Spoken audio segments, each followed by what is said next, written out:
how do you stay relevant? Pure kemurahan Tuhan. Karena tidak ada yang kebetulan di dalam hidup gue. Semua itu diatur sempurna. Hidup itu adalah kemurahan Tuhan. Dalam arti lo merasa bahwa lo hidup sehat, lo makan enak. Kalau Tuhan bilang lo harus sakit, gak ada jaminan di dalam hidup lo. I think the biggest experience in life is falling in love. I'm a sucker for love. Ya Leo kamu. Kamu apa Tong? Sagittarius. Besties! Orang kenalnya penyiar, kemudian penyiar TV, David Hendrik Pangemanan. Gue tuh pernah diselamatkan dari an attempted murder. And all by the grace of God. Gimana waktu itu ceritanya? Siapa tahu banyak yang belum dengar loh.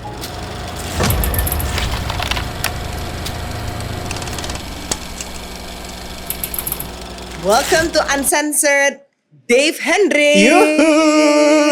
Aku kenalnya penyiar radio dulu, sempat acting juga. Aduh tapi itu mah aku gak pernah merasa nyaman mengaku pernah acting. Karena aduh dikit banget pengalaman gue acting tuh, Bo. Dan lo gak mau lanjutin lagi, Nek? Karena gini, gue tuh sangat sadar penuh gue ini seperti apa kontribusi gue. Dalam arti gini loh.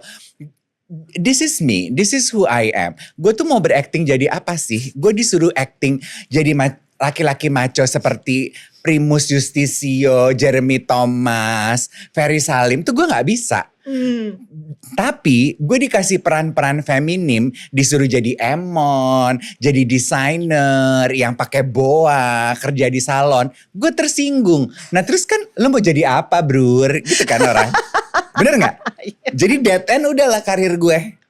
Unless cameo oke lah Kak. Iya cameo. Waktu dulu awal-awal main sinetron masih lah gue jabanin. Tapi ternyata yang aku juga baru tahu, kamu you can actually write loh. Kamu tuh nulis bagus loh. Ya puji Tuhannya ternyata iya. Ini kan maksudnya berarti you are referring to my column di Hapas Bazar. Tadinya tuh aku menulis for fun. Sebelum akhirnya punya kolom di Hapas Bazar. Writing has always been my creative escape. Kalau waktu dulu tuh. Plus kan aku anak sastra. Memang kan waktu Sastra kuliah, apa? sastra Inggris. Oh. Plus waktu kuliah SMA, mundur lagi sebelum kuliah A4. Jadi kan memang selalu di drillnya menulis. Nah gue tuh I find comfort dalam merangkai kata, tapi nggak pernah publish gitu. Dulu zaman mading, jadi gue yang nulis buat mading, nulis buat diri sendiri. Kalau diomelin orang tua, nulis di jurnal gitu-gitu. Diary ya? Iya gitu. Ntar kalau gue udah waras, gue baca ulang. Jijik ya, masa digituin aja gue marah gitu. Terus tapi waktu akhirnya dapat tawaran nulis untuk Bazar kan itu kayak, pertama kali gue menulis yang akhirnya akan dibaca orang, sempat geter juga sih. Maksudnya bisa gak ya gitu. Nyoba sekali 2 kali. Waktu itu sih pokoknya coba aja dulu sekali. Oh ya udah. Nambah lagi. Oke. Udah 4 tahun. Oh wow. I think you should continue writing. Itu something yang kayaknya memang your calling juga sih sebenarnya. Mungkin ya. Menurutku ya. Tapi sebelum kita ke apa yang kamu lakuin sekarang, aku mau tahu from the very beginning, kamu lahir di Jakarta. Jakarta, 13 Agustus 77. Iya, aku lahir di Jakarta apa Bandung sih Mbak? Jakarta, banyak relapse ya. Terlalu Badung nih waktu kecil, masa remaja. Bo, by the way kamu make up sendiri? Enggak dong, gak mungkin lah aku make up sendiri, Beb. Pulasan eyeshadownya mantep ya. Mantep ya Beb ya. Yes. Cantik. Beb, kamu tuh dari 2 bersaudara, paling tua. Kamu digedein orang tuamu seperti apa sih? Oke, orang tuaku didikannya kayak apa dari kecil? Oke, aku tuh suka bingung ya kalau orang bertanya orang tua. Karena orang tua tuh 2 pasang di dalam kehidupan gue.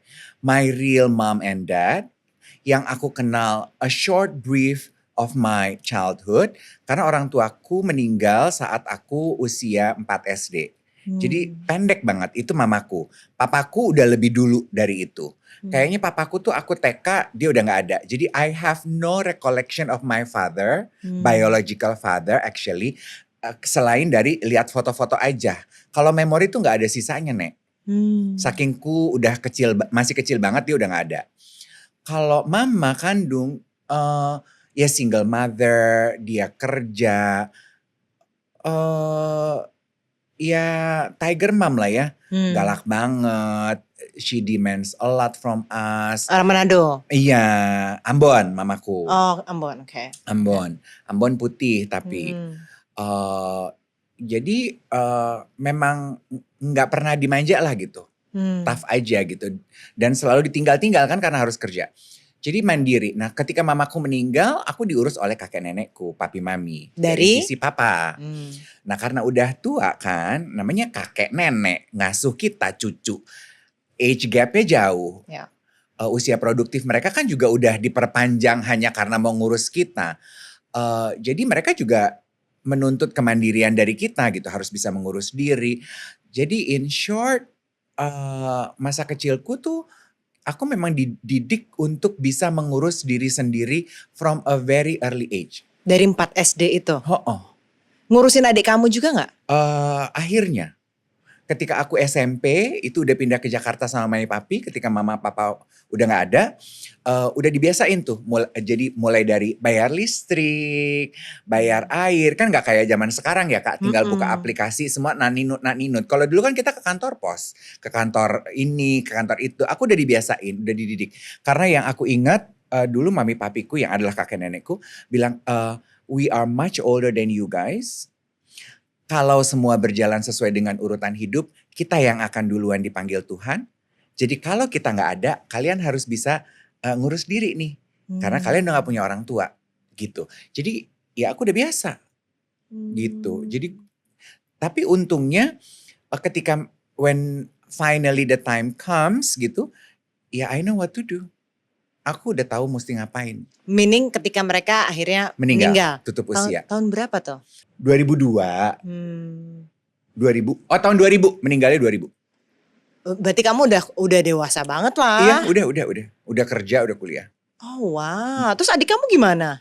Adekku dia baru SMP kayaknya itu.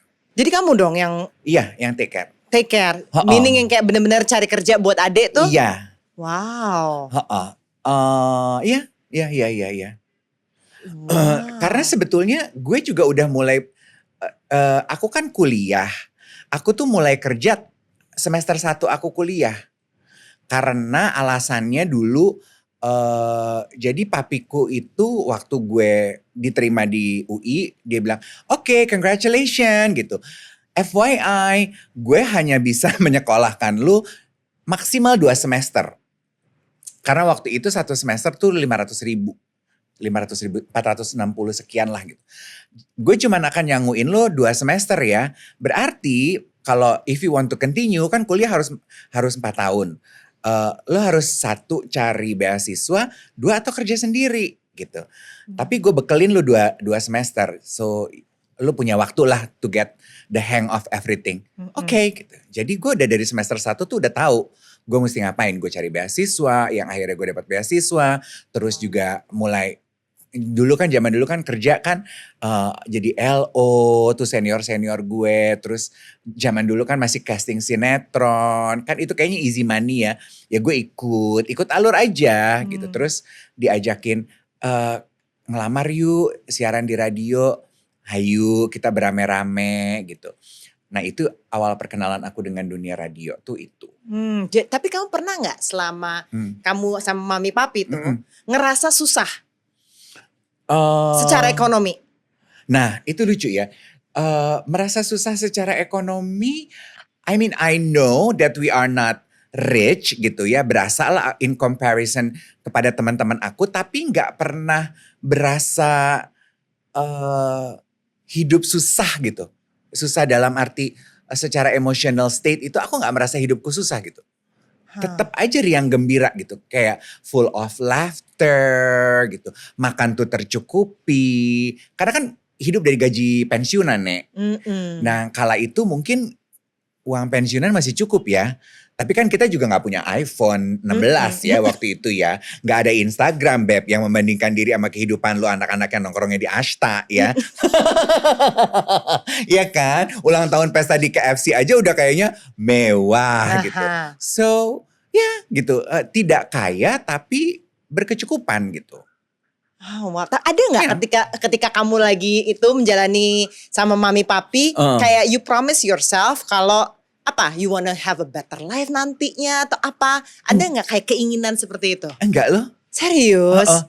Karena ya hebatnya adalah hebatnya mami papiku ya. Walaupun kita bukan orang kaya, tapi yang aku bilang kita tuh merasa cukup dan hidup berkecukupan dalam arti gini. Kita memang gak punya mobil, kita gak jalan-jalan tiap tahun. Tapi lu boleh tanya sama teman-teman kuliah gue ya. Dari tampilan luar tuh, karena orang Manado kan. Tampilan luar tuh, lu gak tahu deh kalau gue orang miskin. Lu gak akan tahu kalau gue tuh kuliah cuma bisa sampai semester 2 kasarnya gitu. Orang pikir ya gue sama aja kayak teman-teman gue yang pergi naik mobil ke kuliah gitu. Karena keluarga aku memang suka berdandan, buat mereka penampilan itu penting, itu cara lo mengapresiasi diri, makan enak itu wajib gitu. Jadi mungkin pemahaman terhadap gaya hidup tertiarnya itu beda lah ya. Yang basic itu terpenuhi lah. Mereka religious gak? Very. I don't know whether they're spiritual or not, but they are very religious. Dan itu diimpose ke kamu? Ya, religious agak menyeramkan ya buat aku ya. Maksudnya kayak apapun yang terjadi dan apapun yang lo lakukan di dalam 24 jam lo, pokoknya kita satu keluarga itu bangunnya jam 5 subuh. Andini Effendi ya, buat kita anak remaja kan bangun jam 5 subuh tuh mau ngapain sih gitu ya. Terserah abis itu lo mau tidur lagi, pokoknya jam 5 bangun, berdoa bareng dulu, baca firman Tuhan, berdoa, baru abis itu please carry on with the rest of your day. Mau lo tidur lagi kek, mau lo beraktivitas kek, terserah. Pokoknya jam 5 bangun. Oke? Jam 7, nah seharian lu mau pergi ke ujung dunia belahan mana terserah, gak apa-apa. Pokoknya jam 7 malam lu harus sudah sampai di rumah untuk kebaktian keluarga, baca firman Tuhan, memuji Tuhan, berdoa. Habis itu makan malam. Mau abis itu lu pergi lagi, terserah Dene. Pokoknya jam 7 malam. Yang wajib, fardu ain, wajib jam 5 subuh sampai jam 7 malam. Itu setiap hari? Aha. Weekend pun juga Kak? Yes. Not to mention, seminggu 1 kali lu harus puasa. Lu boleh, kan gue Kristen. Di kita kan juga kita mengenal puasa kan. Nah orang tua, mami papiku tuh puasa minimal seminggu sekali. Jadi dari kecil kita, lu mau pilih hari apa mau puasa? Ya gue pilih yang hari sekolahnya paling pendek lah ya, Jumat gitu. Karena puasa di gue tuh nggak pakai subuh makan dulu baru lanjut puasa. Jadi terakhir makan jam 6. Misalnya terakhir makan malam kita jam 7 malam. Ya udah lu nggak makan lagi sampai besokannya lu baru buka jam 7 malam lagi. Kan panjang ya, Bo. Jadi gue akan pilih hari sekolah yang paling pendek kegiatannya, Jumat deh gitu. Jadi biasanya Jumat adalah hari pilihan gue untuk puasa. Ini bukan puasa total yang kayak Ramadan harus nggak makan minum kan? Tetap minum kan? Nggak makan nggak minum. Hah? Kamu nanya nggak tujuannya untuk apa? Karena menurut, ya simpelnya buat mereka adalah it is expected dan itu memang diajarkan gitu. Wajib. Tujuan, dan mereka paling marah kalau dulu kan kita anak kecil ya. Maunya kalau puasa kan lemes ya, Bo. Kita tuh maunya puasa tuh tidur-tidur siang aja, nanti bangun udah deket jam makan malam. Dan buat mereka itu gak puasa. Atau puasa gue gak sekolah aja, gue di rumah aja tidur, nonton. Gak boleh, puasa tuh harus beraktivitas. That's not the essence of fasting. Buat mereka puasa-puasa gitu. Dan puasa itu harus minimal gitu, siang-siang lu pulang ke rumah berdoa dulu. Karena puasa lu gak berdoa, gak baca firman Tuhan, gak ada gunanya gitu, mendingan gak usah puasa. Oh ya udah kalau gitu gue gak usah puasa. Enggak juga gitu. Oke, jadi maunya apa nih? Plus juga ada gereja juga dong. Of course, hari Minggu itu gak bisa ditawar. Wow, masih gak kamu lakuin ritual itu sampai sekarang? Oh, well, truth be told, when they pass away, nakalnya gue tuh adalah yes gitu, gue gak perlu bangun jam 5 subuh lagi gitu. Yes gitu, gue gak perlu jam 7 berdoa lagi bareng-bareng gitu. Karena it's kind of a burden gitu ya. Tapi sekarang setelah gue tua, gue juga bangun sih jam 5. Dan gue akhirnya terpanggil untuk berdoa lagi. Tapi kan itu kesadaran ya. Kalau dulu kan dipaksa gitu. Dan buat gue, ibadah dipaksa tuh gak enak loh. Beneran deh. Aku gak tahu aku salah apa enggak. Tapi melakukan sesuatu dipaksa tuh gak enak gitu. Dan dipaksa dilekatkan dengan ibadah. Itu rasa traumanya tuh not the after effect that you want. Jadi buat aku enggak deh gitu. Makanya sekarang kayaknya adikku juga. Dia melakukan itu kepada anak-anaknya. Di keluarganya dia berdoa malam jam 7. Tapi abis itu ya udah lu kita orang tua capek, kita mau tidur, kita tidur gitu. Lo anak-anak masih mau main, teleponan sama temen lo, apa terserah.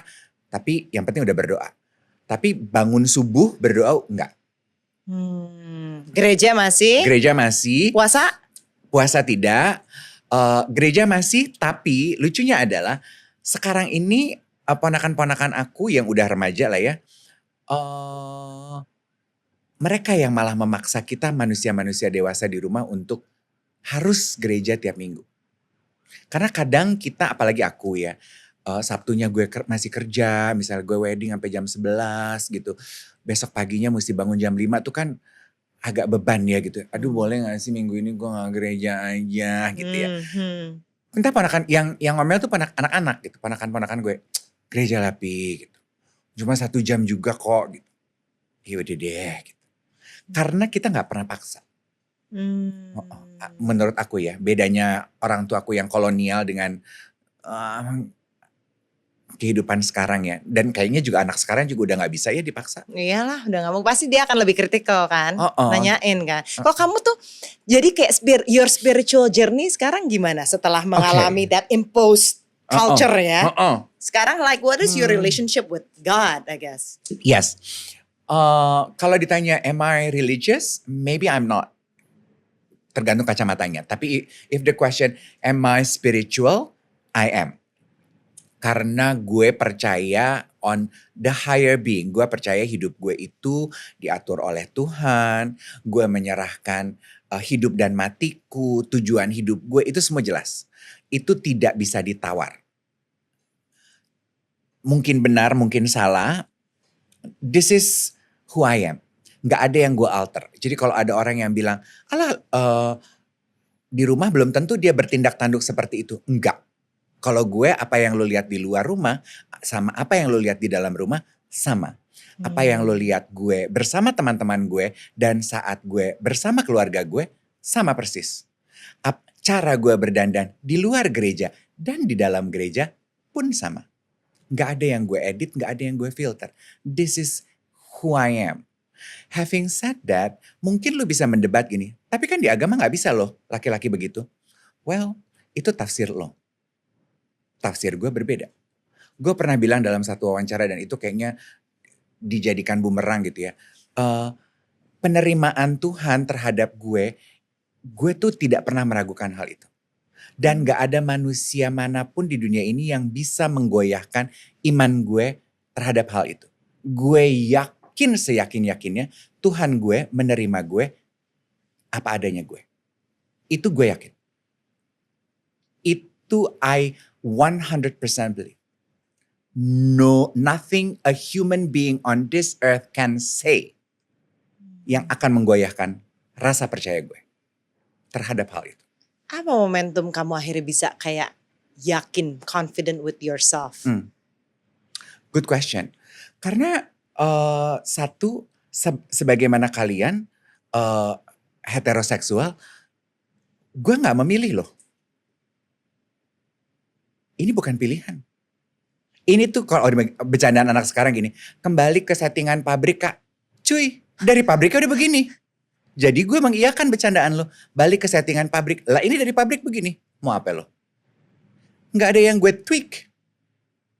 Jadi buat gue, that's how I know. And you always know? I have always know. Karena dari kecil,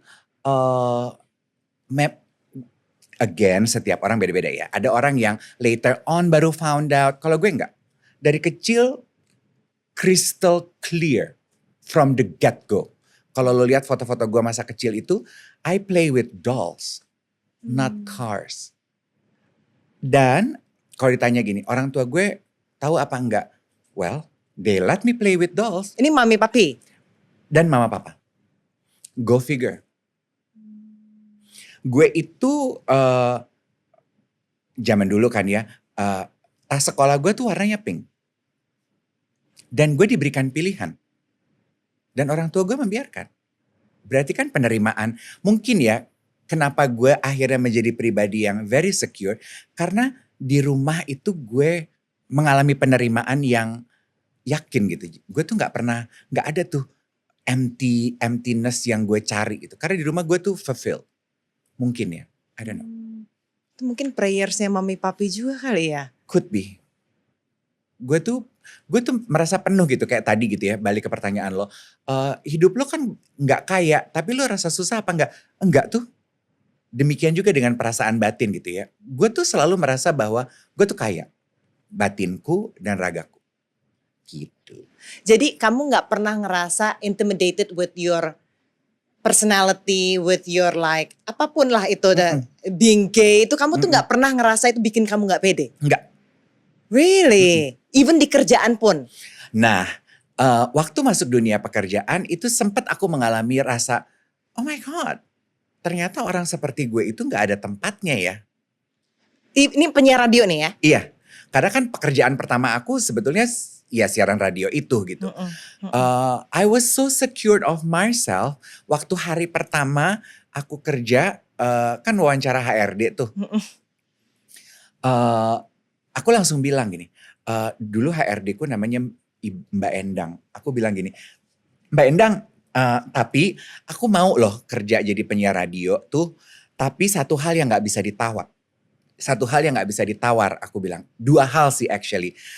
Yang pertama, aku gak bisa kerja hari Minggu karena hari Minggu aku harus ke gereja. Kalau enggak gue gak dapet izin keluar rumah nih dari nyokap bokap gue. Yeah. Yang kedua adalah, this is who I am.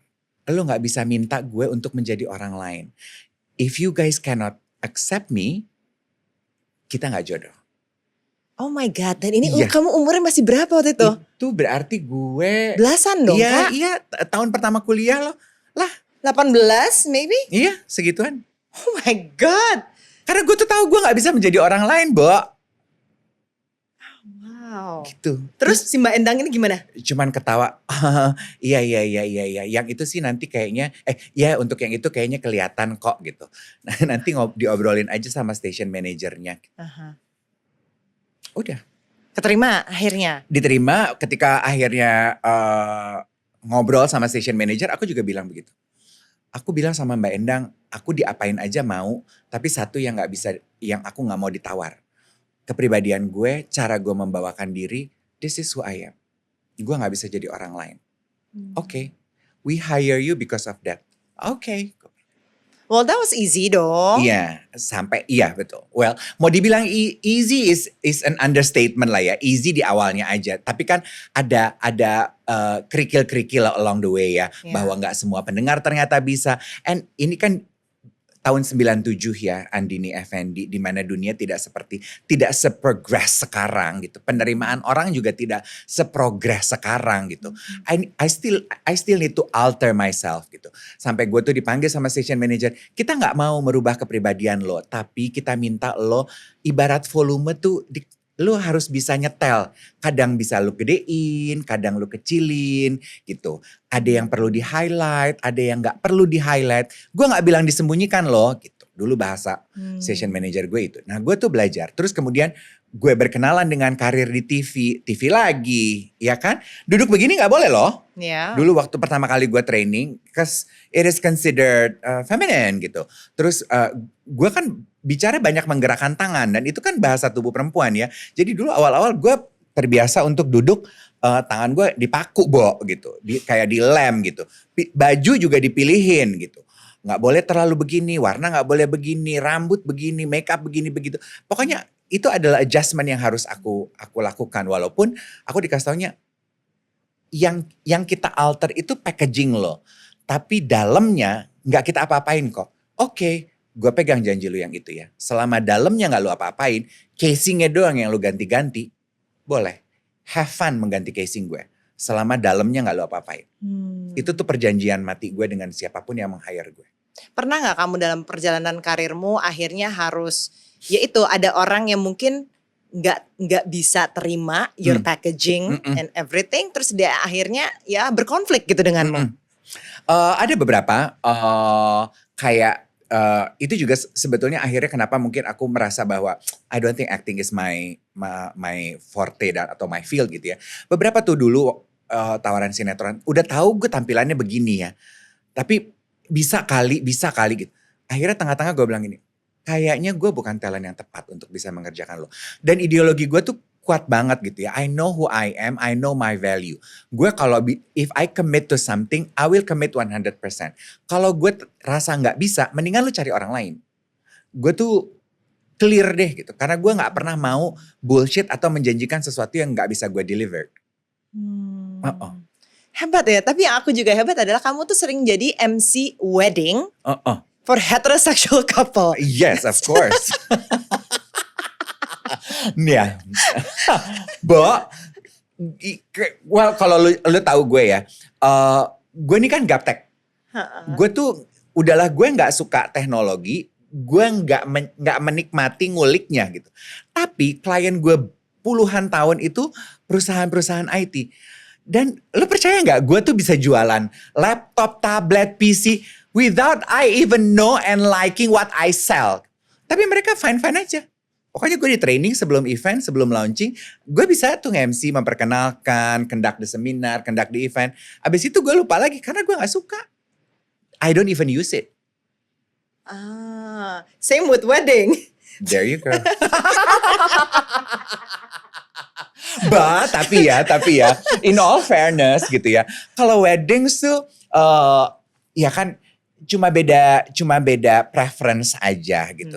Tapi kan weddings itu kan merayakan cinta, merayakan union. I still believe in that kind of stuff because I think the biggest experience in life is falling in love.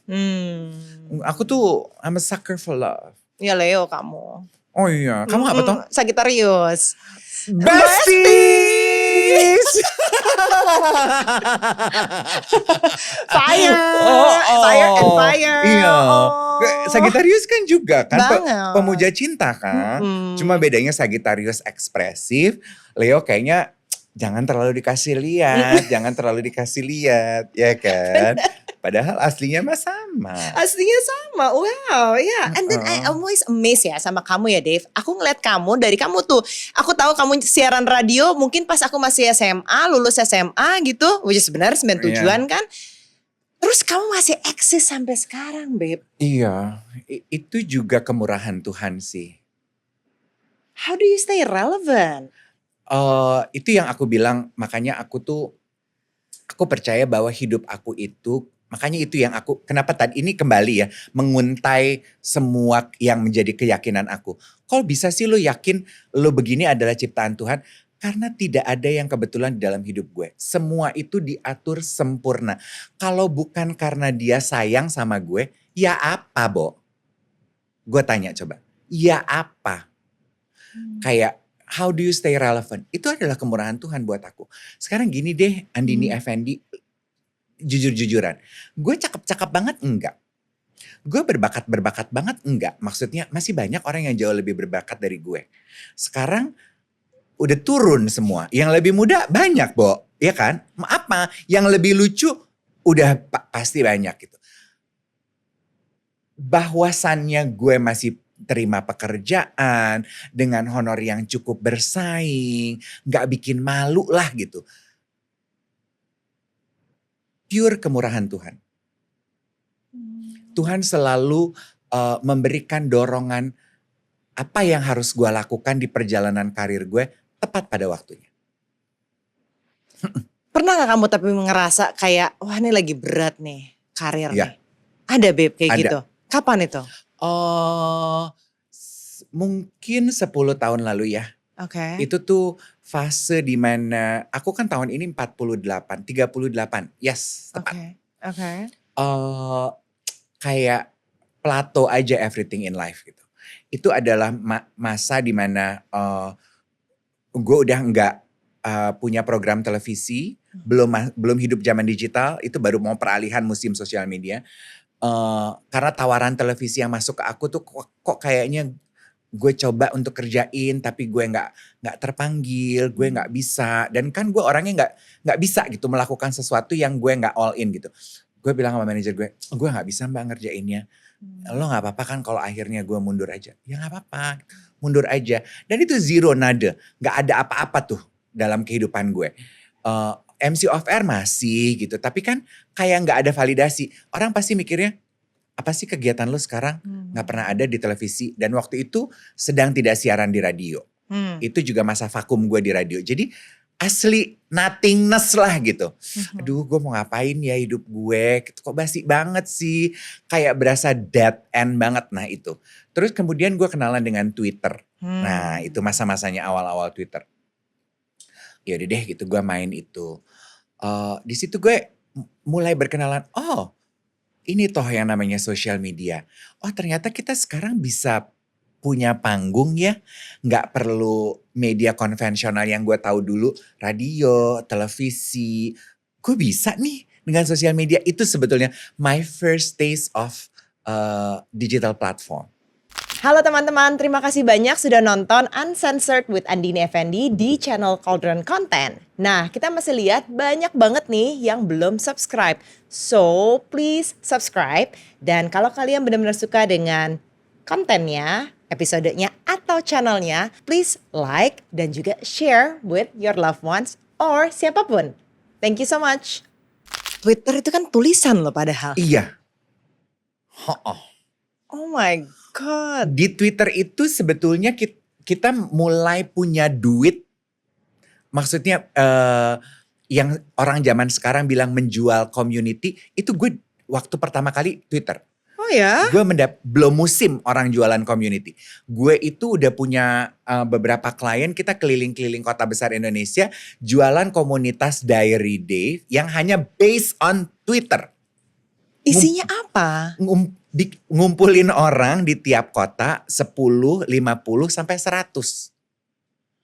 Perempuan-perempuan, kita bikinin bridal shower party, dia mau kawin, gue kumpulin 20 orang teman-temannya, gue bikinin party, ntar gue cariin perhiasan, gue kasih sponsor, nanti lu kawin sponsornya ini ya cincinnya, gitu Bo, for fun aja, tapi menghasilkan duit.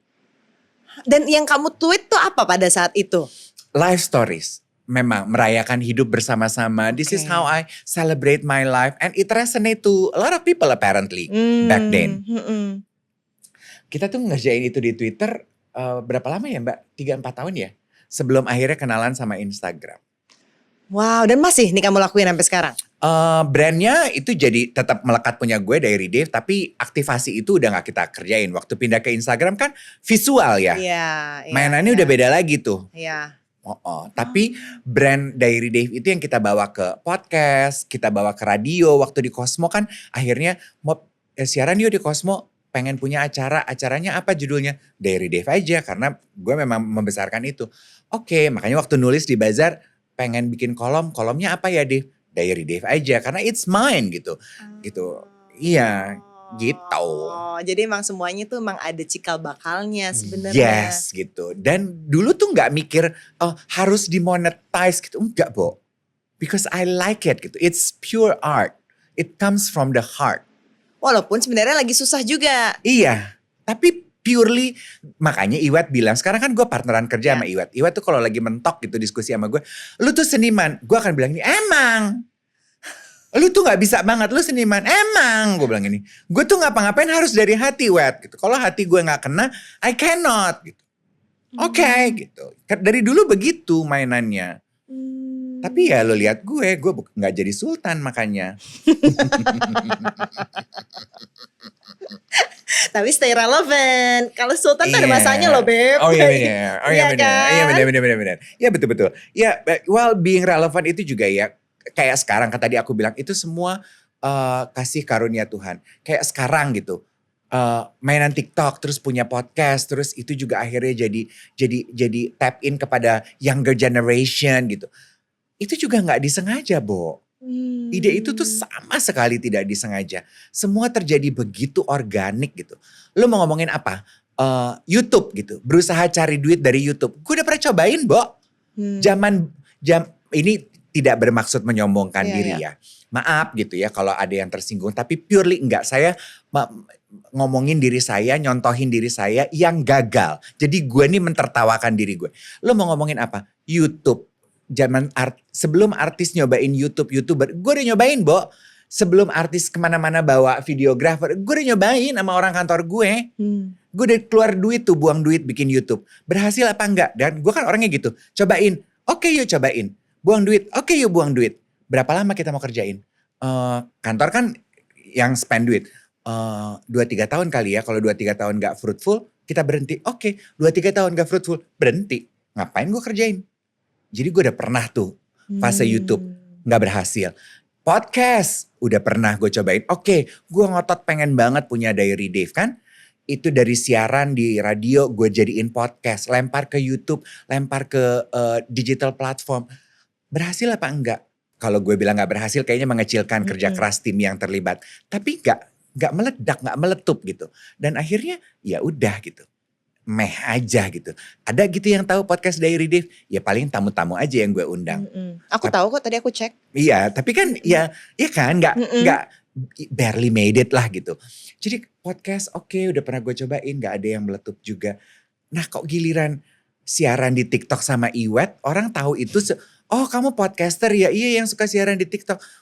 Sebenarnya dari tahun 2002 udah punya podcast. Tapi yang kedengeran baru sekarang. Itu loh yang aku bilang sebagai kasih karunia Tuhan.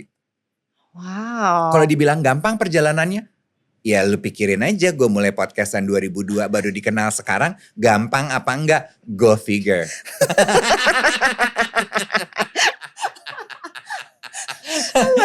Tapi karena aku jadi keinget cerita kamu itu yang ketika kamu masih sama mami papi itu Kak, ditinggal mama, papa, terus udah gitu hidup sama mami papi, ngerasa cukup, kayaknya you feel that enoughness-nya tuh, your level of enoughness. Itu tuh udah pas gitu, kayak semua tuh berkecukupan aja, udah gitu, yang penting gue udah coba, nggak berhasil, oke, gitu, move on. Sedih, oke, tapi ada lagi yang lain gitu. Iya gak sih? Iya, itu betul adanya. Sampai sekarang juga Iwet sama beberapa teman-teman gue tuh suka gini. Lu tuh delay gratification ya. Lu tuh suka sekali menunda kesenangan lo gitu. Maksudnya kayak gini. Misalnya gue pengen yang vanity deh sifatnya. Gue pengen punya tas baru gitu. Kan kita tuh kesenangan membeli tas itu pada saat menginginkannya kan.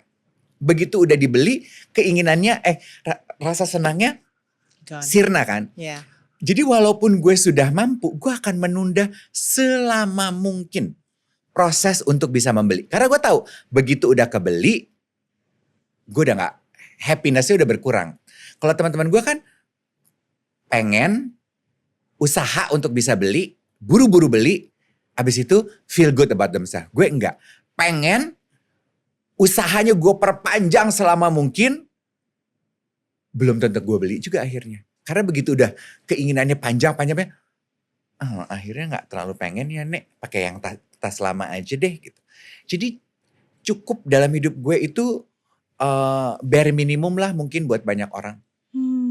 Jadi apa dong kalau gitu yang bisa bikin kamu tuh happy? Nah, yang bisa bikin gue happy, adik gue sehat, ponakan gue sehat, hubungan gue sama mereka manis-manis aja. Karena kan namanya adik kakak ya, gak selalu manis kan, banyakan pahitnya malah. Nah itu tuh bikin hati gue susah tuh. Gitu. Tapi untungnya as we grow older semakin sedikit sih perselisihan itu. Kalau dulu masih muda, aduh dikit-dikit ribut, dikit-dikit berantem. Dan gue sama adik gue tuh dua-duanya keras ya. Karena kan lo kebayang dong track record perjalanan hidup kita kan kita biasa mengurus diri kita dong. Jadi pasti kuat sama kuat kan. Jadi kalau ribut tuh gue yang bener enak aja lo gitu. Jadi gitu api sama api. Kalau sekarang lo kayaknya bener. Enggak lo yang bener. Oh, jadi siapa nih yang benar? Ya jadi kita berdua benar gitu. Karena udah tua kali ya. Jadi ya life gets easier. Gitu. Tapi bicara mengenai kebahagiaan, jujurnya adalah all my close friends tahu itu. Karena gue terbiasa hidup sendiri ya Andini. Jadi gue itu mungkin mental yang disebut anak zaman sekarang scarcity mindset. Gue tuh sangat berhati-hati in spending my money. Bukan berarti pelit ya tapi ya. Iya. Well, that depends. Ada beberapa teman gue yang bilang, lu tuh pelit. Oke, gue gak akan mendebat. Kalau dari kacamata lu, gue pelit. Dari kacamata gue, lu boros. Gitu. Karena buat gue gini, karena di pengalaman hidup, perjalanan hidup gue belajar, hanya lu yang bisa bertanggung jawab terhadap hidup lo sendiri. Dan kalau lo gak punya duit, lu diinjak orang, Beb. People will only respect you when and if you have money. Period. Maaf gitu ya. Apa? Lo mau ngomongin apa? Gue orang Manado. Saudara gue banyak. Waktu gue gak punya duit, saudara gue ngatur. Lo harus begini, lo harus begitu, lo harus begini. Karena mereka yang punya duit. Gue masih begini. Begitu gue yang punya duit dan situasinya berbalik. Mana berani lo ngatur gue? Sumber dananya gue. Dan gue gak suka hidup diatur orang. Kamunya jadi ngatur gak ketika udah punya duit? Naturally. Gue mengatur hidup gue sendiri. Gue gak suka diatur lo, gue hidup mandiri aja. Dan kamu tapi gak ngatur hidup orang juga kan? Tapi gue menjaga jarak dengan mereka yang mencoba mengatur hidup gue. Because I don't think you have the right to control my life. Gue gak makan dari lo. Jadi itu, kalau lo tanya, apa kalau gitu kebahagiaan buat lo? Gue selalu menjaga, gue selalu punya cukup uang minimal buat diri gue. Dan keluarga gue. Jadi kamu tuh mencapai financial freedom tuh kapan? In my 30s. Oke. Ini saat udah jadi Dave Hendrik dong? Iya. Iya kan? Karena itu yang pertama kali aku kejar. Aku tidak mengejar kayak, ya kan kehidupan orang beda, kenikmatan kehidupan orang beda-beda ya. Teman-teman aku ketika pertama kali kerja gitu yang dikejar, aku harus punya mobil dulu. Oke, that's you. Kalau gue enggak, gue harus punya rumah. Karena gue gak punya rumah. Gue keluar dari rumah keluarga gue karena gue gak suka diatur. Karena mereka yang punya uang berusaha mengatur gue. Gue gak suka. I want to be the king of my own castle. Jadi gue pengen punya rumah. Itu yang gue kejar. Begitu udah punya rumah, baru gue punya mobil. Begitu udah punya mobil, baru gue akan, oke, gue harus hidup cukup. Gue gak mau enggak punya uang dan diatur orang lain. Jadi my relationship with money is like that. Do you splurge though? Kalau iya apa yang kamu splurge? I splurge. I like to buy fancy things. I like to enjoy the finer things in life gitu. Tapi I do it mindfully. Gue gak pernah tuh kalap mata gitu, gak pernah. Jadi kalau lu, the whole theory of, kalau lu bisa beli sesuatu berarti tabungan lu 100 kali lipat dari apa yang lu spend. Nah itu gue. Kalau gue bisa beli barang 100.000 berarti gue punya uang 10 juta lah. Itu gue. Gue gak akan mungkin tuh, ya udah deh nih abisin aja toh besok akan dapat juga. Itu gak ada mental di gue. Enggak. Itu kamu dapat dari mana ya? Karena mungkin itu ya. Dari SMP itu kan aku, papi mamiku udah membuka, Andini. Dulu tuh uang pensiunan tiap bulan itu 750.000 rupiah. Jadi he sat me down. Uang pensiun kita tuh tiap bulan segini ya. Coba kita hitung sama-sama. Pengeluaran tiap bulan itu apa aja dan berapa. Jadi kalian punya uang berapa untuk bisa di spend. Ini kamu dan adikmu ya? Iya. Adik gue kan yang ya terserah kakak aja. Enggak, harus bisa hitung. Jadi kita belajar gitu. Oke, listrik segini, air segini, uang jajan segini, uang bulanan segini, uang masak segini. Kalau masih ada uang sisa segini gitu. Jadi kita udah terbiasa ngatur gitu. Jadi when I earn my first money, aku udah tahu mesti ngapain. Mereka pensiunan apa sih Kak? Pegawai negeri sipil. Papiku itu guru. Oh, that's how he That teach explains you. everything, right? That explains everything now. Iya, gitu, guru. Sayangnya cucunya kuliah aja gak lulus. Peace out. Jadi S1 tuh Ewi gak lulus Kak? Enggak. Aku tuh tinggal sisa 1 tahun. Ah. 1 semester terakhir itu aku dipanggil. Tapi kan aku udah mulai kerja dari tahun pertama ya. Jadi gue tuh cuti. Jadi gini, waktu ringan hati aku cerita ini ya. Tahun pertama kuliah, pekerjaan itu opsional. Karena gue masih hidup dari beasiswa.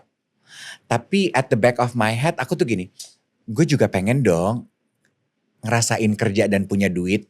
Pengen tahu lah gitu. Walaupun uang kuliah udah dibayarin sama beasiswa, masa gak pengen uang jajan beb gitu. Jadi belajar mulai kerja. Tapi pertama kali mulai kerja itu kerja adalah opsional.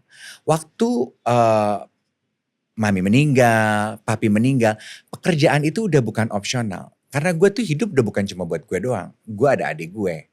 Dan gue gak suka, seperti yang tadi gue bilang, gue gak suka hidup diatur oleh orang lain yang punya uang dari gue.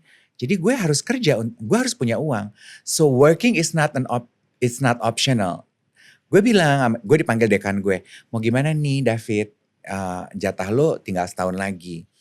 Gue bilang, dan dia bilang, lo kayaknya harus berhenti kerja deh. Kuliah 1 semester aja. Tuh, gue tinggal sisa berapa SKS ya, 8 atau 12. 1 semester aja. Sayang loh, minimal punya ijazah. Aku tahu walaupun di pekerjaan kamu ijazah gak penting ya. Tapi tinggal segini nih, bisa gak? Enggak, gue gini. Oke, jadi apa yang ibu mau saya lakukan? Enggak kerja 1 semester. Itu saya gak bisa. Ya udah kalau gitu kamu mundur aja. Mundur dari kuliah. Oke, easy for me. Easy option. Wow. Gampang. Nyesel apa enggak? Sometimes. Sampai sekarang masih ada. Kadang suka nyes gitu. Apalagi kalau ponakan gue nanya gitu ya. Kenapa sih kamu mewajibkan kita untuk kuliah? Kamu aja gak lulus kuliah. Oh, iya memang justru karena gue gak lulus kuliah. Tapi gue tuh tahu pentingnya edukasi yang diberikan dari masa sekolah gue. Itu membentuk kerangka berpikir gue. Dan gue tuh pengen lo mengalami itu. Karena itu jadi bekalnya. Not the degree of it. Oke. Gitu. Benar. Setuju aku. Tapi if I can do over my life, gue akan selesaiin kuliah gue. Walaupun gak kepake ijazahnya, pengen tahu aja gitu. Dan gue juga menikmati apa yang gue pelajari sebenarnya. Oh my goodness. Aku mau tanya soal fisik, kesehatan fisik kamu. Kamu sempat serangan jantung? Serangan jantung, operasi bypass, itu juga termasuk salah satu bentuk when I say, tadi kan aku bilang sama kamu, kasih karunia Tuhan lah gitu yang mengatur hidup gue. Karena itu juga termasuk salah satu bentuknya. Dulu gue pernah punya asuransi. Tapi karena masih muda, sehat, terus gue pernah mendapatkan ilmu bahwa kalau single tuh sebenarnya gak perlu asuransi kesehatan, cuma perlu lu sisihkan aja dana kesehatan tiap bulan. Gue sudah melakukan itu, terus ini silly, ini apa adanya banget ya. I cash in waktu mau pindah ke apartemen gue, I cash in dana asuransi gue jadiin marmer di kamar mandi gue. Karena buat gue penting punya kamar mandi yang mewah. Silly me. Splurge-nya itu ternyata, yes.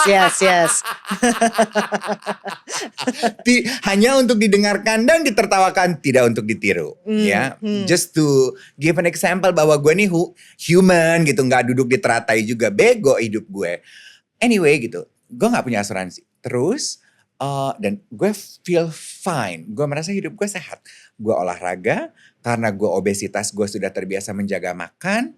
Gue kalau memandu talk show kesehatan gitu. Kan kita suka gitu ya kalau MC ngedengerin dokter ngomong, makanan untuk mencegah penyumbatan gitu. Gue tuh gini, ya lu gak sehat. Gue sih sehat. Will never happen to me. Kan at the back of my head gitu ya.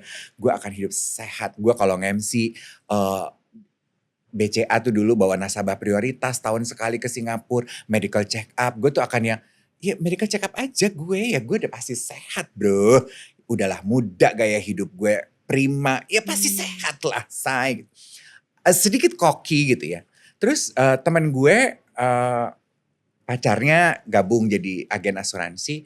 Terus dia bantuin lah pacar gue. Ya udah deh gue gabung. Walaupun gue tuh sebetulnya gak butuh loh asuransi. Bantuin lah Bo pacar gue. Oke. Gabung nih gue asuransi. Terus I forget about it. tiba-tiba gue serangan jantung dan gue harus operasi bypass dan gue sadar gue tuh punya asuransi ya. Jadi gue nggak perlu bayar. Ini lo serangan jantung bener-bener heart attack. Heart attack. Umur berapa? Itu berarti 2 tahun lalu. 46. 2 tahun lalu? Relatively young ya untuk serangan jantung ya. Kamu pas lagi ngapain? Lagi selesai syuting Brunch with Dave. Selesai syuting, syutingnya itu kita di bar, ada adegan kita minum, cause I enjoy a glass or two alcohol dan juga wine. Nah hari itu gue minum 1 gelas. Terus gue memang agak merasa, kok agak sesek ya gitu. Rasanya tuh kayak lo mau batuk tapi gak bisa gitu. Jadi I stop the drink gitu. Kok rasanya gak enak ya. Tapi ya udah gue selesaikan. Abis itu gue ada janji mau datang ke event, ke fashion show. Jadi gue datang ke janjian sama teman gue, datang ke apartemennya dia. Terus nemenin dia dandan, bersiap-siap. Makin panas dada gue. Rasanya tuh kayak ditempel lempengan besi. Makin panas. Tapi gue gak bilang sama dia karena I think I'm just going to surf through it. Kayaknya gak kenapa-napa deh. Kok rasanya beda tapi apa ya gitu. I could not wrap my head around it. Apa sih sebenarnya yang gue rasa? Masuk angin kah? GERD kah? Gue gak punya GERD. Lambung kah? Aslam kah? Apa ini ya gitu. Ya udah gue duduk nonton fashion show. Gue ketemu dia, ketemu Mbak Wati. Terus gue gini, gue rasanya gak enak loh Mbak. Kayak pengen batuk tapi gak bisa. Kayak pengen gitu tapi gak bisa. Minum teh deh gitu. Masuk angin kali loh. Minum sih tadi. Tapi gue udah biasa minum loh. Minum teh hangat. Terus gue burp gitu. Sendawa gitu. I feel good. Oh udah enak ya gitu. Keringet dingin. Oke gitu. Mau pulang apa enggak? Mau ke IGD aja. Cek jantung. Enggak nih kayaknya I feel okay. Oke. Duduk. Nonton fashion show. Selesai fashion show. Pulang sama dia. Gimana? Mau ke rumah sakit enggak? Enggak sih. Kayaknya gue gak kenapa-napa. Oke. Lupa tuh rasa sakitnya. Pas mau tidur. Tiba-tiba gue inget gitu. Terbersit aja di kepala gue. Nanti kalau gue tidur, gue sakit lagi, lewat gak ya gue gitu. Lewat tuh maksudnya kayak apa ya, tidur terus sakit tuh. Apa kebangun kali ya? Aduh udah deh pikirin nanti aja. Ya udah gue berangkat tidur, it felt like forever. Tapi ternyata gue tidur baru 15 menit, terus sakit lagi. Itu gue udah langsung bangun, ini rasanya gak benar. Gue langsung pakaian lengkap. Gue duduk di depan jam di kamar gue duduk on my couch. Gue lihat menghadap jam, gue hitung kalau dalam 5 menit escalating rasa sakitnya, gue udah pakai baju, gue udah pegang tas, gue langsung ke rumah sakit. Ya udah dalam 5 menit itu escalating, gue semakin gak bisa napas. Oke, I'm going. Astaga, dan itu sendiri kamu pergi? Sendiri, gak nyetir, gue pesen taksi online. Tetap ya mandiri ya Bo ya? Dan itu pun gue cari rumah sakit yang paling dekat aja dari tempat tinggal gue. Mana ya Bo paling dekat gitu kan, ada 2 rumah sakit, gak boleh nyebutin brandnya. Ada 2 pilihan rumah sakit tuh muncul di ojek online nek gitu. Terus gue masih yang gini lagi. Ini aja nomor 2 nih lebih dekat, lebih murah 2.000 dari tempat gue. Kau masih gitu say? Astaga. Terus berasa gak tuh heart attack-nya mulai? Berasa. Nah di mobil pengendaranya itu anak muda. Mungkin karena itu sudah malam ya jam 12-an gitu. Jadi dia pasang musik clubbing lah, musik disco. Jadi bum bum bum bum bum. Itu tuh gue gak kuat dada gue. Gue bilang gini, mas boleh tolong dimatiin gak musiknya? Sama usahakan nyetir lebih cepat. Saya sakit, saya perlu ke rumah sakit segera. Oke pak, nyampe. Itu gue masuk UGD gue turun, gue cuma bilang, ini kartu asuransi saya, dada saya sakit. Dia kan masih, saya tanya nama dulu gue gini, itunya boleh nanti gak? I don't feel okay. Gue cuma, yang gue ingat itu, I don't feel okay. And then langsung oh ya udah langsung surgery. Dibawa all the everything. Wow, apa yang kamu, take away-nya dari pengalaman itu, looking back now? Itu juga yang menguatkan gue bahwa hidup itu adalah kemurahan Tuhan. Dalam arti gak ada jaminan di dalam hidup lo. Lo merasa bahwa lo hidup sehat, lo makan enak, lo datang dari lineage keluarga yang gak pernah sakit, nggak jaminan. Kalau Tuhan bilang lo harus sakit, dia mengubah genetika hidup lo, mau bilang apa? Kayak gue gitu, penyumbatan gue. Relatively young for my age untuk bisa dapat serangan jantung. Akhirnya kesimpulannya, kok bisa sih ada penyumbatan segitu banyak gitu. 7 loh 90%. That's a lot. Wow. Karena badan gue gak bisa mentolerir kolesterol yang ada dalam darah gue. Gak bisa dibandingkan sama orang lain. Kalau dibilang, emang kolesterol berapa sih Nek? Cuman segitu, gue kolesterol segini baik-baik aja. That's your body. My body cannot. Wow, do you feel like kamu dikasih kesempatan kedua untuk hidup? Of course, naturally ya. Tapi waktu itu terjadi, funny thing about life and death ya. Kan orang nanya gini, takut gak Nek waktu memutuskan atau waktu kamar operasi? Enggak sih, karena takutnya itu udah beres sebelumnya. Jadi waktu ketahuan gue serangan jantung dan ada penyumbatan, kan dokter memberikan opsi kepada gue. Mau hidup dengan minum obat aja begini, atau mau balon, tapi stand ya, stand. Iya di stand gitu. Tapi itu kan sekali prosedur cuman bisa 3 tempat. Nah gue tuh 7. Dia juga kan gambling. Mana duluan nih mau dikerjain? Dikerjain di sebelah sini, ternyata sebelah sini meletus, bagaimana? Jadi dia, yuk kita ambil resikonya bareng-bareng, gitu kan? Agak rempong ya, gitu. Atau ya udah open heart surgery aja, ringkes beres. Aku dikasih waktu 1 bulan. Nah itu pergumulan 1 bulan itu, gue tanya sama Tuhan, oke, gitu. Gue tanya sama lu deh, lu maunya gue ngapain? Yang pasti kalau hidup begini aja tidak melakukan apa-apa, gue merasa kualitas hidup gue itu menurun sekali. I'm too young to live this old. Waktu itu rasanya. Nafas terengah-engah, gak bisa lagi nih ngomong secepat ini. I pace myself a lot. Gak usah ngomongin olahraga, I love exercise kan. Jalan santai, sebelum napas berdebar lu harus udah berhenti gitu. Kelelahan all the time gitu. Enggak deh, ini kayaknya bukan hidup yang gue mau. Jadi 2 pilihan operasi itu, yang mana aja yang mau? Yang akhirnya jadi pilihan. Ya udah akhirnya gue berdoa, gue tanya, begitu Tuhan bilang, ya udah operasi aja, bypass aja. Gue udah nggak ada keraguan, nggak ada ketakutan lagi, karena gue yakin Tuhan udah gerakan hati gue, bypass berarti dia akan bangunkan gue dari operasi. Operasi gue 6 jam, cukup lama. Karena dan going through the surgery room, gue nggak takut karena gue yakin pasti gue balik lagi. Wow. Gitu. Wow, aku diceritain sama Uchita, dia dengerin kamu, mungkin satu wawancara kamu ya. Gimana kamu tuh selalu komunikasi sama Tuhan. Yes. Kayak kamu mau ngajak keluarga kamu jalan-jalan ke Jepang. Yes. Dan itu aku suka banget ceritanya dan aku tuh mulai mempraktekkan apa yang kamu bilang. Nih Tuhan, aku pengen gini. Yes. Kamu tunjukin aja jalannya, aku kerjain. Yes. Iya kan? Yes. Ceritain deh Kak, I love that story. Itu cerita di Jepang juga ya. Itu kan ternyata secara fisik itu aku sudah mengalami penurunan. Karena penyumbatan itu. Cuman belum serangan jantung. Okay. Kan aku serangan jantung Januari. Aku trip ke Jepang itu, Februari aku serangan jantung. Aku trip ke Jepang itu tahun baru. Jadi Desember ke Januari. Ini 2023. Iya, tahun yang sama. 2000 tahun aku serangan jantung itu. Yeah. Di Jepang itu I was so tired a lot.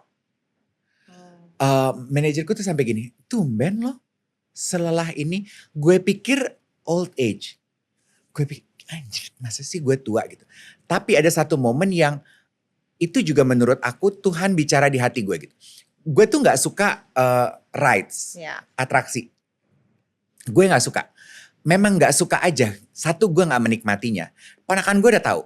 Nah tapi kan peers gue kan kita ke Disneyland, Disney Sea, itu deh gitu ya. Ponakan gue tuh senang banget. Terus ada temen gue tuh bilang gini, ponakan lu tuh senang banget, lu gak mau naik satu aja. Minimal mereka tuh punya fond memory melakukan this ride together with you. Gue tuh bercanda, gue bilang sama dia, Kalau gue serangan jantung dan gue mati di atas, lo mau tanggung jawab? Ya kan, tapi kan jantung lo sehat. Enggak. Gue gitu, jadi gue duduk di situ, winter pula ya. Menurut dia tuh mendingan lo naik kali daripada lo duduk di sini. Gue tuh gini, kok gue bisa ya takut serangan jantung di atas? Lo bayangin Andini, kalau gue ikut ride itu, udah pasti gue serangan jantung di atas dan gue bisa metong di atas itu. Apa? Kalau bukan Tuhan. Gila sih. Itu udah clear. Jadi I feel that closeness to my God.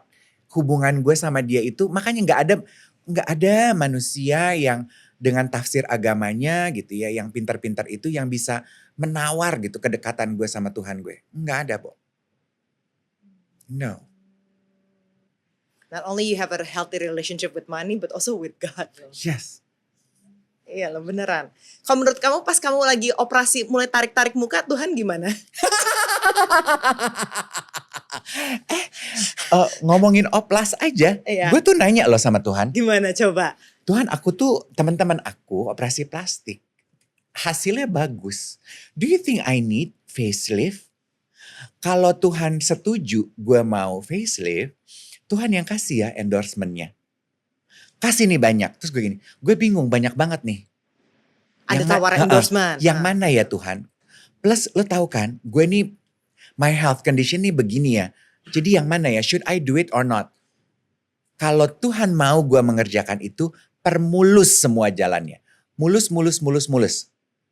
Gue tuh tinggal berangkat 1 minggu menuju Korea.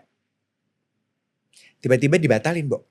Dari pihak sana bilang, kayaknya kita ragu ya dengan kondisi kesehatan gue untuk operasi gue. Ya udah, gue nggak mendebat. Gue gini, thank you Tuhan. Lo nggak mau gue operasi. Orang tinggal seminggu, Bo. Everything is ready. Gue udah siapin jadwal, gue udah siapin paspor, gue udah siapin tiket, gue udah siapin duit. Tinggal seminggu, Bo. Terus akhirnya jadi? Nggak jadi kan? Oh nggak jadi? Nggak jadi. Dan gue ikutin Tuhan bilang jangan ya gue ikutin. Nggak gue kejar lagi sampai sekarang. Nah tapi kamu berarti udah belum tapi ini? Belum. Oh ini kamu belum? Belum. Oh aku kira kamu ada Ernolift atau apa tuh udah, bukan? No, Endolift itu kan bukan plastik surgery. Dia itu cuma masukin 1 titik lubang aja. Oh okay, it's not the facelift. Yeah. Are you thinking of doing it? No. You should nanti later on. Really? Best. Natural facelift. Oh gitu, aku kira tuh kamu udah kan. Facelift enggak. Facelift operasi toreh belum. Masih belum ya berarti belum, ya? Ya kan gak tahu 5-10 tahun lagi kalau Tuhan bilang it's your time, I go. Dan itu Kak, kamu termasuk ini gak Kak? Nerima segala kerjaan, undangan. You ask God if you should do it? Iya. Termasuk ke sini? Iya. Aku orang bilang gini remeh-temeh banget sih. Kayaknya gue gini, lah emang begitu kok hubungan gue sama dia. Andini ya, semoga ini tidak disalah artikan ya. Gue udah pernah cerita juga. Gue tuh pernah diselamatkan dari dari an attempted murder. And all by the grace of God. Ini gimana waktu itu ceritanya? Siapa tahu banyak yang belum dengar loh. Can you tell? Oke, ringkas cerita aja ya. Karena it's a big blowout di media juga ada. Okay. Jadi nature-nya gue di sosial media itu sama seperti gue sekarang. Yang DM pasti gue berusaha sedapat mungkin membalas. Yeah. Kenapa gue melakukan itu? Karena gue refleksi ke diri gue. Gue sendiri kalau gue DM orang dibalas, gue happy. Yeah. It's the least I can do. Orang bilang, alah, gitu. Lo pengen aja disukai semua orang. Maybe. Yeah. Jadi dari zaman dulu memang begitu. Facebook, Friendster, itu that's my thing. So aku kenal dengan satu orang inilah gitu ya. Kita berkenalan melalui salah satu platform media sosial, saling berbalas pesan, kemudian akhirnya udah jadi lebih akrab, SMS-an gitu. Dia tinggal di luar kota, dan itu juga gue tuh selalu merasa gini loh Andini. Gue cukup beruntung bisa sail through life, menerima identitas diri gue sekuat itu. Yeah. Belum tentu laki-laki lain, manusia lain bisa merasakan pengalaman yang seperti gue. Jadi kalau gue bisa membantu mereka dalam berusaha memahami diri mereka, masa sih gue gak akan melakukan itu. Daripada mereka mencari tempat atau quote unquote help dalam berusaha memahami diri mereka di tempat yang salah. Yeah. If you get what I'm saying. Oke. Jadi hubungan kita di SMS itu mengenai itu. Kak, aku tuh gak diterima sama keluargaku. What do you think I should do? Gitu. Coba ini. Kalau belum waktunya gak usah. Aku tuh gak pengen sekolah deh Kak. Gimana ya? Jangan, kalau bisa sekolah. Aku kerjaannya ini. Oh iya, lakukan ini itu ini. Dia masih tinggal di daerah. Dia pindah ke Jakarta, dia cerita. Masih sesekali SMS-an. Dia cerita, aku sekarang di Jakarta, sesekali boleh ketemu. Oh sure gitu. You're good? Good gitu. Tadi laporan lagi, aku udah punya pacar nih di Jakarta. Oh bagus dong, sehat ya. I'm happy for you. Kapan-kapan ketemuan aku sama pacar aku. Ya gue gak terlalu mengiyakan gitu. Karena buat gue ya kita kan hanya teman di sosial media aja. Sampai satu waktu gue lupa ya. Oh dia punya masalah sama pacarnya. I think I need to talk to somebody. Kayaknya kalau bisa ketemuan boleh gak sih Kak? Oh oke gitu. Kalau udah punya problem jadi gue pikir ya if everything is rosy bahagia-bahagia aja gue gak terlalu bela-belain. Tapi begitu gue gak punya teman lain di Jakarta ini. Gue berantem sama pacar gue. Can I meet you and talk to you? Oh sure. Plus juga gue melihatnya ya lu melihat gue kan kakak, lu udah punya pacar, jadi safe buat gue. Gue minta ketemu di mall. Waktu itu gue masih punya supir, gue bawa supir gue. On the way ke sana, ke mall itu dia bilang, jangan di mall boleh gak sih? Kosan aku tuh di belakang mall itu. Oh gitu? Gue bilang gitu. Kita ketemu di kosan aku aja boleh gak Kak? Oke deh, udah menuju ke situ juga ya, jadi oke deh. Tapi gue bilang sama supir gue, gue mau turun nih, ketemu orang yang gue belum pernah ketemuin. Dan gue open ke supir gue, lu jagain ya. Jadi ini hall, ini kamarnya dia. Gue minta supir gue berdiri di sini, jagain. Jadi orang gak ada bisa keluar masuk tanpa supir gue tahu. Jadi kalau ada apa-apa, lu ketok, pintu gak akan gue tutup, gue bilang gitu ke supir gue. Oke. Yaudah masuk ke kamarnya, baru pindah, dia gak punya apa-apa, gue bawa roti. Dia gak usah disebut namanya ya, kamu gak punya apa-apa, udah berapa lama kamu tinggal di sini, bla bla bla. Gue masuk, gue langsung buka kulkas, gue buka ini, gak ada apa-apa Bo di dalam kamar itu. Yang dia punya, gue cuma lihat pisau di atas kulkas. Kamu lucu deh. Garam, makanan kamu gak punya, sendok, apa kamu gak punya? Ini kamu punya. Gue lihat pisau di atas kulkasnya. Gue agak gitu ya. Tapi gue gak berpikir panjang gitu.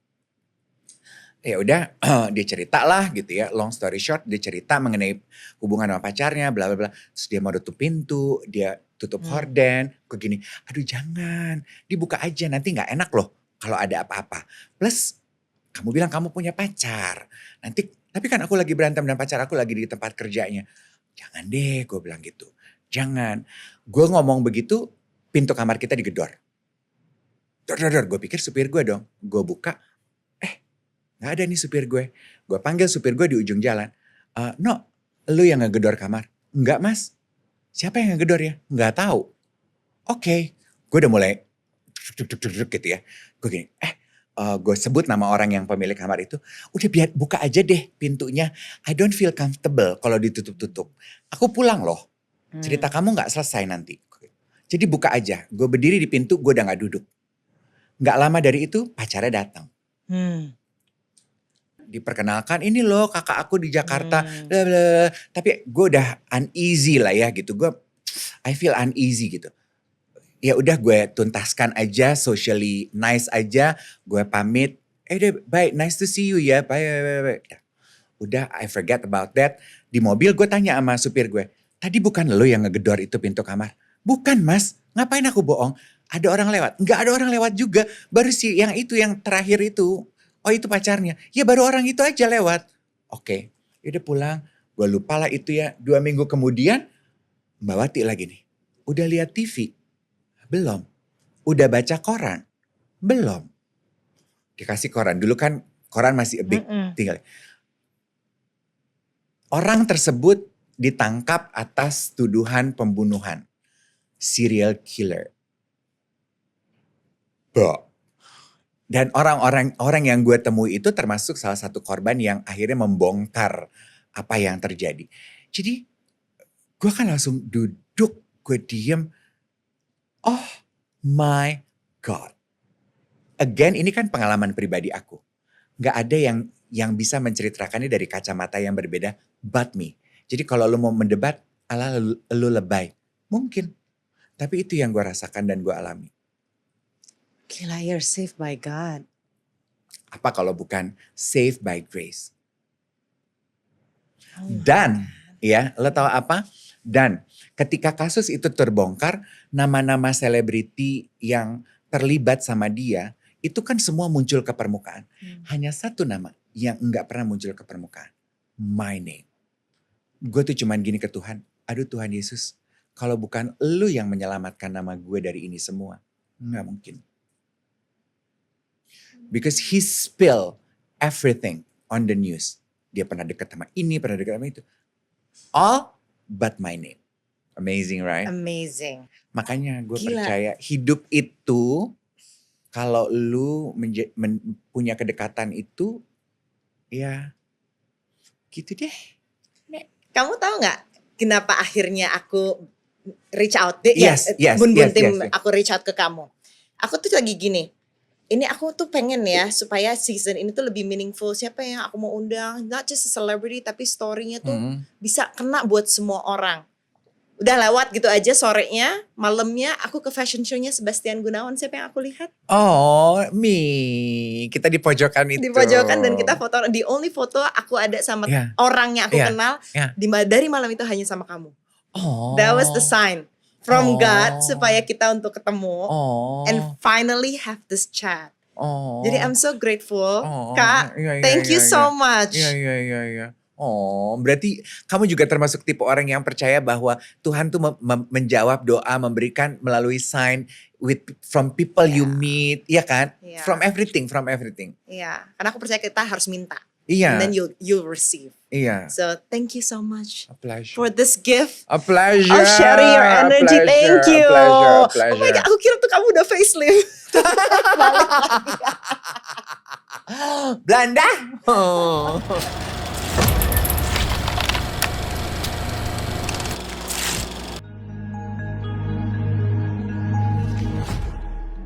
Hai teman-teman, jangan lupa ya untuk subscribe Cauldron Content di YouTube channel ini atau di Spotify dan juga Apple Podcast. Dan kalau kalian suka banget dengan episodenya, please like dan juga share ke your loved ones.